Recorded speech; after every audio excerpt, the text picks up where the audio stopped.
The two Clipper future Hall of Famers showed why tonight. James Harden erupted in the third quarter, had 29. Kawhi Leonard had a huge fourth quarter, had 27. And the Clippers blew it wide open in the second half, beating the Knicks tonight. Final score 126 to 113.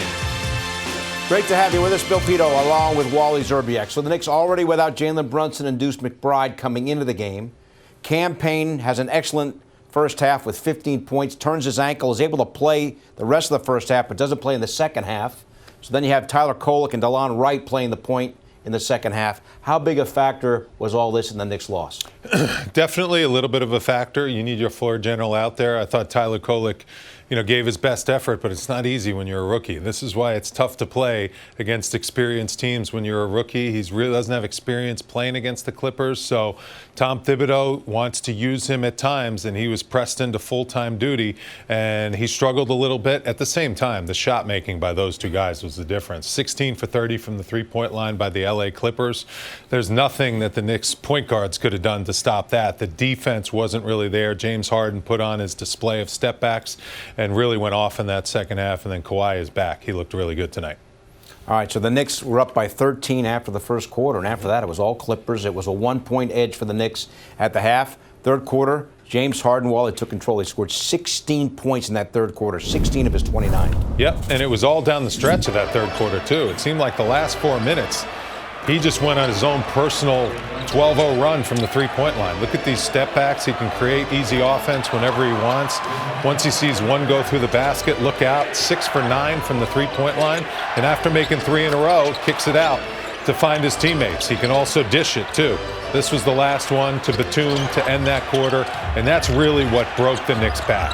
Because then to start the fourth quarter, the Clippers came out ready to go. Obviously, the Knicks undermanned with no Jalen Brunson, no point guard, so they're trying to patch together some bench minutes. Mitchell Robinson struggling a little bit still with that injury. He was a minus 22 in only 13 minutes. So that was a tough loss, but this is a good team. This is a team that's won 9 out of 11. They're sprinting to the finish in the playoffs, and the beauty of it is Knicks don't have to worry about them until maybe the finals, because this team's going to be a legitimate contender, I think, in the playoffs if they continue to stay healthy. Problem's always been injuries, but when they're healthy, man, they are a good team. Yes. And you have Kawhi Leonard, who's now healthy. He's missed so much time with various injuries, knee injuries, whatever it may be, but he's healthy now, and he scored 14 of his 27 in the fourth quarter. I think one thing that's good for his career is him playing the 4. By him playing the 4, he doesn't have to chase all those guards around as much. He's a legit rebounder at the 4. He had 10 rebounds. So efficient with his game. I explained it at halftime, how I love how he's 1-2 dribbles, doesn't mess around with the ball, not dribbling, between his legs too often, although he did there, around the back spin moves. Just a very cerebral player, efficient player. He's got his athleticism back, too. He's had major knee injuries, and he played 41 minutes tonight, and he looked really healthy this deep into the season. Knicks with 35 assists. That's great. 21 in the first half. Outstanding. But you mentioned the three-point shooting. Clippers really shooting well from downtown. And the offensive boards to the Clippers' favor and the second chance points. Look at that, 19-9. Zubac's had a huge game up front for the Clippers with 18 points and 10 rebounds. I said rebounding was going to be my key to the game because this team is a dominant rebounding team. They gang rebound. Everyone helps Zubac out. He's a very good rebounder. They only allow 42 rebounds a game to their opponents, which is very low. So that means they're getting 50 rebounds, and the Knicks only had 38. Yeah. That's second in the NBA as far as allowing rebounds, and they were under the second best margin in the NBA of 42. That means they were dominating the boards, and they didn't give the Knicks any chance to get any second chance opportunities. Wally, on the bright side for the Knicks, another 30-10 game for Karl Anthony Towns. Wow. His 18th. That's tied for the third most in a single season in Knicks history. So Towns tonight goes for 34-13, another 30-10 game for him. So fun to watch, it really is. It just comes easy to him. He's so skilled. He can take Zubac outside, put the ball on the floor, knock down threes. There he uses his foot speed and his mobility. Then if you put a smaller guy on him, he'll take him in the post and dunk on his head and finish over him. So Karl Anthony Towns continuing to put numbers up. it just shows you how much production you need on a nightly basis to win games in the NBA.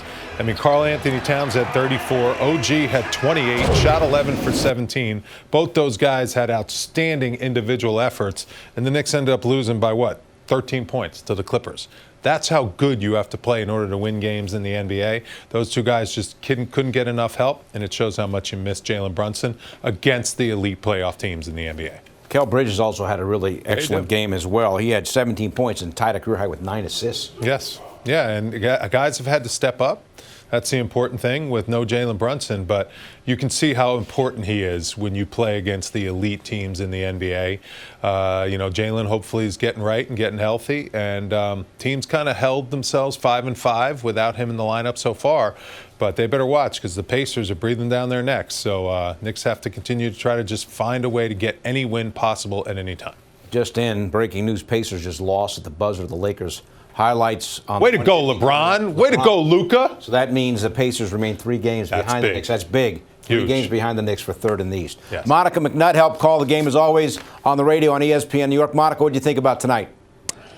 Tale of two halves, but maybe even in the first half you had some ominous signs about what may come in the second half, only because you knew it was going to be a matter of this team being able to provide resistance on the defensive end of the floor.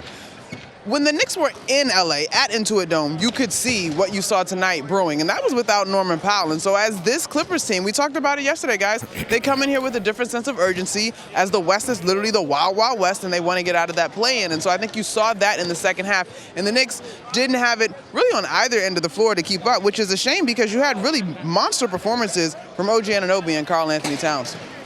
Monica, can you run the point?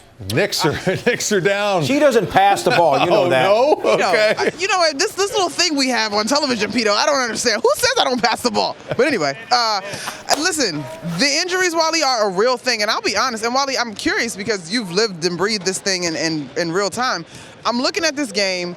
You kind of see it not probably going to pan out in the Knicks way. And now every time you're out there, you're thinking, okay, well, get guys off the floor. Like, do you go ahead and wave the white flag? And I credit this crowd in here tonight because it was, I believe, still a 9-point game, but it sounded like it was maybe a 1 or 2 possession game late when the Knicks were trying to make that push with about 1 minute and 34 seconds.